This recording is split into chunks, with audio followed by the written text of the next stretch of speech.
ಗೆಲುವಿನೊಂದಿಗೆ ಟೂರ್ನಿಗೆ good bye ಹೇಳಿದ್ದ RCB. Women's premier ಲೀಗ್ನ ಕೊನೆ ಪಂದ್ಯದಲ್ಲಿ ಆರ್ಸಿಬಿ ಜಯ ಸಾಧಿಸಿದೆ.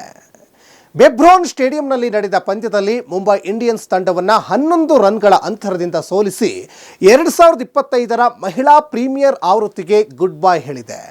ಟಾಸ್ ಸೋತ ಮುಂಬೈ ಮೊದಲು ಫೀಲ್ಡಿಂಗ್ ಆಯ್ಕೆ ಮಾಡಿಕೊಂಡಿತ್ತು. ಅದರಂತೆ ಮೊದಲು ಬ್ಯಾಟ್ ಮಾಡಿದ ಬೆಂಗಳೂರು ನಾಯಕಿ ಸ್ಮೃತಿ ಮಂಧನ ಎಲಿಸ್ ಪರ್ರಿ, ರಿಚಾ ಘೋಷ್ ಅವರ ಬ್ಯಾಟಿಂಗ್ ಸಹಾಯದಿಂದ ಆರ್ಸಿಬಿ 20 ಓವರ್ಗಳಲ್ಲಿ 119 ರನ್ಗಳನ್ನು ಕಲೆ ಹಾಕಿತ್ತು. ದೊಡ್ಡ ಮೊತ್ತದ ಗುರಿ ಪಡೆದ ಮುಂಬೈ ಇಂಡಿಯನ್ಸ್ಗೆ ಬ್ಯಾಟ್ಸ್ಮನ್ಗಳು ಕೈಕೊಟ್ಟರು. ಇನ್ನು ಶೀವರ್ ಬ್ರಂಟ್ ಏಕಾಂಗಿ ಹೋರಾಟ ನಡೆಸಿದ್ರು, ಯಾವುದೇ ಪ್ರಯೋಜನವಾಗಲಿಲ್ಲ. ಈ ಸೋಲಿನೊಂದಿಗೆ ಮುಂಬೈ ತಂಡ ಪಾಯಿಂಟ್ಸ್ ಟೇಬಲ್ಗಳಲ್ಲಿ 2ನೇ ಸ್ಥಾನವನ್ನು ಅಲಂಕರಿಸಿದರೆ ಆರ್ಸಿಬಿ ಪಾಯಿಂಟ್ಸ್ ಟೇಬಲ್ನಲ್ಲಿ ಕೊನೆ ಸ್ಥಾನದಲ್ಲಿ ತನ್ನ ಅಭಿಯಾನವನ್ನು ಮುಗಿಸಿತ್ತು.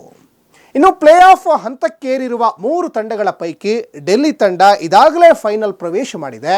ಮುಂಬೈ ಹಾಗೂ ಗುಜರಾತ್ ತಂಡಗಳು ಎಲಿಮಿನೇಟರ್ ಪಂದ್ಯದಲ್ಲಿ ಸೆಣಸಾಡಲಿವೆ.